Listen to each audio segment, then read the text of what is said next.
Hey guys, I'm TV presenter and part-time comedian Johnny Smugface. You've probably seen me on hit TV show Celebrity Pancake Flip-Off, or read my best-selling autobiography, Cry Yourself Happy. I've just read the news about J.K. Rowling mouthing off about trans people again, and I'm really disappointed. She's essentially been saying that only women can menstruate, which if I'm being kind is really ignorant, and if I'm being unkind is hateful and she needs to face consequences. Anyone with a reasonable degree of intelligence, empathy, and life experience knows that there are a very broad spectrum of people in this world who can menstruate.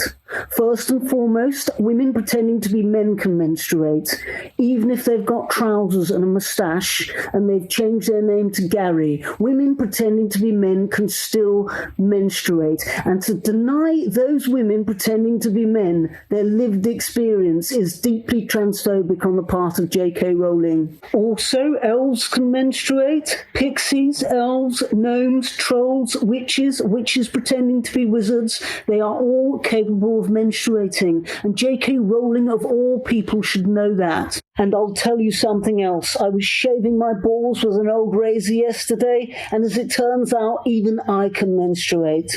So basically, this is an open message to J.K. Rowling to say that I respect your right to an opinion, but I don't agree with your opinion, so it's therefore factually incorrect, and you need to stop expressing it. The best thing for now is if everyone takes any Harry Potter books of their own and burns them in their back garden, or otherwise go to your local park and meet with others to burn your Harry Potter books collectively. Perhaps then we can think about looting any bookshops selling Harry Potter books, and if Rowling still doesn't have an opinion we agree with, then we can target her publishers. But, you know, let's not be nasty about it. Let's not stoop to her level, yeah? Keep being kind, guys. It's all about kindness. Hello, I'm Dr. Gideon Micropenis, Professor of Sociology, Psychology, Balloon Animals and Face Painting here at Fuckstick Metropolitan New University. Racism everywhere, rampant amongst the US police, rampant amongst the UK police, institutionalized, endemic in our schools, in our workplaces, on our televisions, on our social media, poisoning our minds, poisoning our world. We are all complicit, we are all guilty. How can we make amends? We cannot, it is too late. All we can do is weep at the evil that lies within us, the inherent racism that comes with being born white. My personal remorse is so great that once a week I hire a black sex worker, Leroy, at great expense to come to my office, slap me about and spit on me for an hour and a half, during which occasions I am fully naked so as not to hide the detestable whiteness of my physical being, so that I can feel the full shame of my own inescapable racism. Before he leaves, I cry openly on Leroy's shoulder for 10 minutes before tucking 5 crisp £10 notes into his jogging bottoms that he has fully earned. If I have any loose change about my person, I give him that too, and tell him to enjoy a box of fried chicken on me. I can't pretend this makes up for the hideous racism that lurks in every corner of our society, but at least I've played my part, as we all can, and perhaps in time we can start to heal. Now, if you'll excuse me, I'm going to sit quietly, listen to a recording of Dr. Martin Luther King Jr., and try to cry-wank myself to redemption. Greetings, comrades, brothers, sisters, solidarity to all my Antifa brethren. We are Antifa. I am speaking to you as leader of Antifa West Midlands Collective. I am known by many names: Colonel Catastrophe, Hellwolf, Dr. Chaos the Chicken Whisperer, King Carnage, the Slaughter Boss, Big Chief Whoopass. Some people just call me Barry. The cultural revolution is upon us. Finally, all the comedy of the past 2 decades is being erased, removed from Netflix, removed from iPlayer. What people have laughed at in the past, they will never be allowed to laugh at again. Little Britain, League of Gentlemen, The Mighty Boosh, Bow Selector, Harry Enfield, they call it comedy, they call it entertainment, but we all know what it really is, don't we, comrades? Brainwashing, racist indoctrination, white supremacy designed by fascists to keep people of colour in their place, racism cloaked in laughter, but now that cloak has been pulled away by the Cultural Revolution and we see the festering, ugly, naked bigotry that lies beneath, the hairy belly of discrimination, the nipples of privilege, the arse cheeks of oppression, the penis of persecution. It's out in the open now for all to see, and there's no going back. Tear down the cultural comedy icons of white supremacy, replace them with repeats of the MASH report on an endless loop. Wherever we see people laughing, it is our duty to put a stop to it. We are Antifa, fun is fascism, comedy is persecution, laughter is abuse, and we will eradicate it and erase it wherever we find it, because we're the good guys. Hello, I'm Sergeant Constable Detective Officer Peter Pisspot from Twat Valley Police. In light of the troubling news from Minneapolis, myself and my colleagues would like to assure you that here in the UK, police take their responsibilities very seriously. We're in a trusted position of authority, and we do not tolerate those within our organisation who abuse that power. We do not target or discriminate against people based on their skin colour. We treat everyone equally with the same basic level of contempt. I myself am a proud supporter of diversity, multiculturalism and all that airy-fairy nonsense. The guy who washes my car is Romanian, the chap in my local newsagents is Asian, and if I do want to buy drugs, I will always look for a black gentleman. There is a widely held belief that the black community are unfairly targeted by the police. I can only speak personally. I do believe OJ was innocent. I have always enjoyed the comedy of Bill Cosby. I think R. Kelly is a misunderstood individual, and for what it's worth, I don't believe that Michael Jackson touched any kids.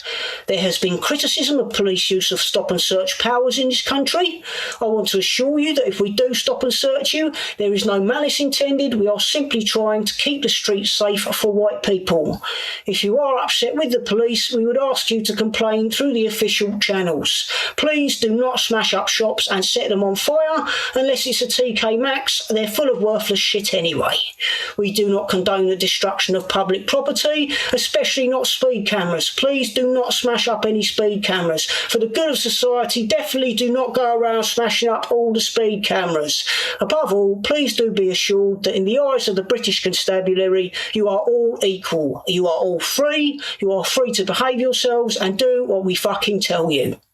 Hello, I'm Brian Shithouse, SAS Wanker. I've done 19 tours of Afghanistan. I killed 87 people. I've been blown up 4 times. I've shit myself on 2 bouncy castles. I'm allergic to 6 kinds of nut. I can fit a whole marrow up my arse. I was British hula hoop champion 3 consecutive years, 96 to 98. I've run over 3 pigeons in an Asda car park. I've had sex with 1 traffic warden in a public lavatory. I've been thrown out of 5 public swimming pools for indecent exposure. I've been kicked off 12 buses for seat sniffing. I love a bit of Uncle Ben's rice, and I'm buggered if I'm going to let anyone take it away from me. It's the latest fiasco in this Black Lives Matter nonsense, isn't it? Apparently Uncle Ben's rice is racist now. I don't know if they're going to rebrand it or take it off the shelves. I don't know what the problem is. He's a smiley black bloke who likes a bit of rice. What's wrong with that?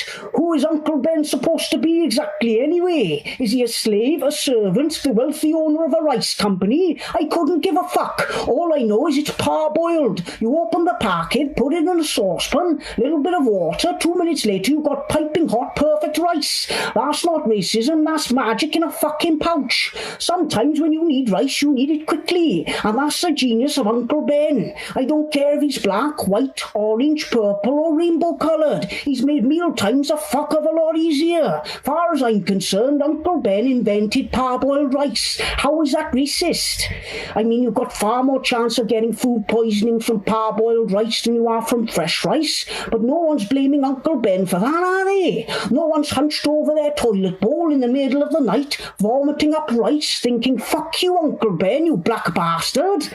All I'm saying is tear down the statues if you want, but leave the parboiled instant rice alone. You take people's instant rice, you see what happens. Violence on the streets. Then you've got to call in the services, people like me to sort it out. And you know what we'll say? We'll say, sorry, bit busy right now, cooking some fucking rice from scratch. Get back to you in half an hour.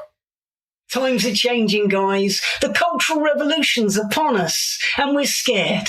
scared of saying the wrong thing, scared of having the wrong opinions, frantically trying to erase parts of our culture and history. And that's healthy, guys. That's progress. Right now, the important thing is that we all take a knee in front of black people. It's the only true path to equality. But of course, it's a minefield. Which knee should you go down on? What if you go down on both knees? What should you do when you're down there? Should you polish the black person's shoes? Invite them to slap the top of your head? What should you do on the way back up? Suck a dick or just tickle their balls for them? What if the person is mixed race? Should you fully take a knee or just crouch halfway? I myself have got bad knees, so I take a cushion around with me everywhere I go, so that if I do see a black person, I can just kneel on that. It's got a picture of Winston Churchill's face on it, so not only am I kneeling for black people, I'm kneeling on a racist's face, which is a double gesture of solidarity. Personally, I'm moving out of London because of all the violent crime and social unrest. I've just bought a converted barn in the Cotswolds, so technically I'm not going to see any black people anymore, but I'm keeping my kneeling cushion because I don't want to get complacent and for racism to creep in.